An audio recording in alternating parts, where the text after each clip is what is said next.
Bonjour, je m'appelle Dominique Gilbert et je suis la directrice générale de la MFR du Fjord. Mais le concept de maison familiale rurale, ça provient de la France. C'est un concept qui a été développé depuis les années 30 en France. Puis si on regarde aujourd'hui, il y a au-delà de 500 MFR qui existent en France. Donc, c'est un concept qui provient d'un désir d'une population régionale de vouloir former ces jeunes pour répondre à ses besoins directs. La formule était qu'ils poursuivaient leurs études tout en complétant également une formation plus directe, plus adaptée au niveau des besoins de la région comme telle. Les jeunes, pendant 2 semaines, demeurent à la maison, donc demeurent au pensionnat et poursuivent leurs études pour le diplôme d'études secondaires, donc dans l'obtention d'avoir leur secondaire 5.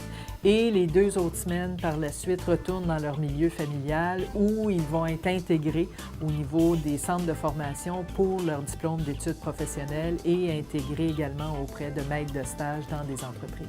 C'est n'importe qui peut s'inscrire. Nous, on s'adresse à la clientèle cible, c'est pour les garçons et filles entre 15 et 17 ans qui ont complété leur secondaire 2 et qui ont le goût, en secondaire 3, tout de suite, de débuter un programme d'études professionnelles. Donc, ce qu'on vise beaucoup, c'est la persévérance scolaire.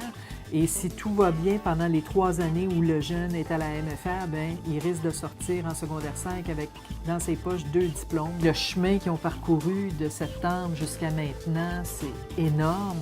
Juste le fait que ces jeunes-là vivent des succès au niveau de l'école, c'est beaucoup parce que ça leur a justement redonné une estime d'eux, ça leur a redonné confiance en se disant que oui, ils étaient capables de réussir, ce qu'ils ne voyaient peut-être pas dans les dernières années. Bonjour, mon nom est Lucie Côté, je suis enseignante à la Maison familiale rurale du Fjord.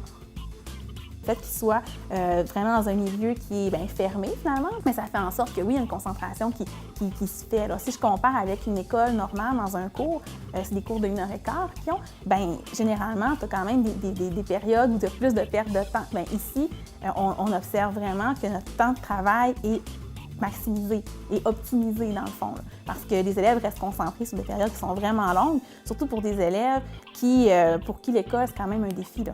On essaie de travailler avec les élèves donc de façon plus individuelle, mais on a toujours le souci, en fait, de travailler aussi des habiletés de groupe. Donc, dès qu'on le peut, justement, faire une activité qui va rassembler tout le monde, bien, on le fait. Le plus grand changement, vraiment, ce sur quoi on a le plus travaillé aussi, leur esprit d'entraide, leur solidarité, puis le respect aussi qui manifeste là, à l'intérieur du groupe. Je suis vraiment contente de cette évolution-là des élèves. Je pense que ça vient aussi de leur investissement. C'est vrai qu'il y a eu une amélioration des résultats, puis des apprentissages aussi. On a vu vraiment qu'il y a eu une bonne progression.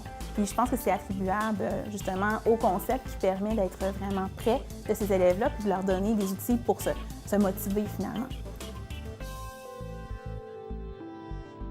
Au secondaire, je me faisais rejeter, j'étais tout le temps dans mon coin, tout ça. L'année passée, je voulais décrocher, là. Je voulais quand même partir de l'école, puis j'aimais pas ça. Puis ici, j'ai pris ma place, j'ai appris à prendre ma place. On fait 2 semaines, on travaille sur notre travail bien ordinaire. Puis après ça, 2 autres semaines, là, on commence à avoir des stages, on bouge un peu plus, puis ça nous motive.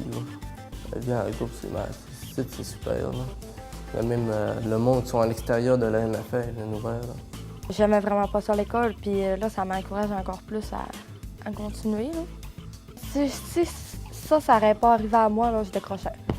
Je décrochais, là, je n'allais pas à l'école, c'était fini. Là. Puis, j'aurais eu peut-être juste un 2.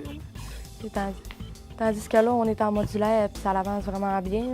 Je suis toujours un gars de nature qui aime pêcher, chasser. C'est pas mal ça qu'on fait aussi. C'est pas mal dans mon domaine. Mes notes, c'est sûr qu'elles sont meilleures rendues ici. J'ai entendu parler, puis je me l'ai fait offrir l'année passée par mon autre professeur.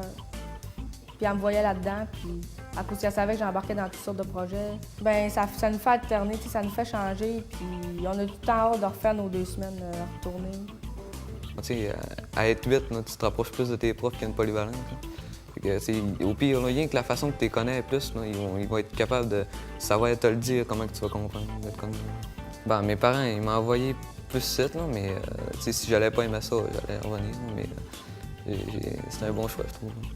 Moi, j'ai décidé de venir ici justement parce que je pouvais finir, mais en même temps, le DEP, c'était C'était dans le secteur que je voulais. On est plus dans notre milieu, les profs, on est moins. Ils ont plus de temps pour s'occuper et nous expliquer.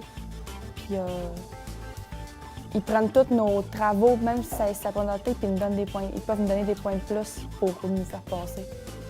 Ben, je trouve que le programme, c'est le fun, alternance, DEPDES. Ben, on a nos cours pour être soit agent de protection de la faune ou guide de chasse, guide de pêche, tout ça. C'est vraiment ce que je voulais faire au début, en tant que tel aussi. Deviens héros de demain. cfpsaguenay.qc.ca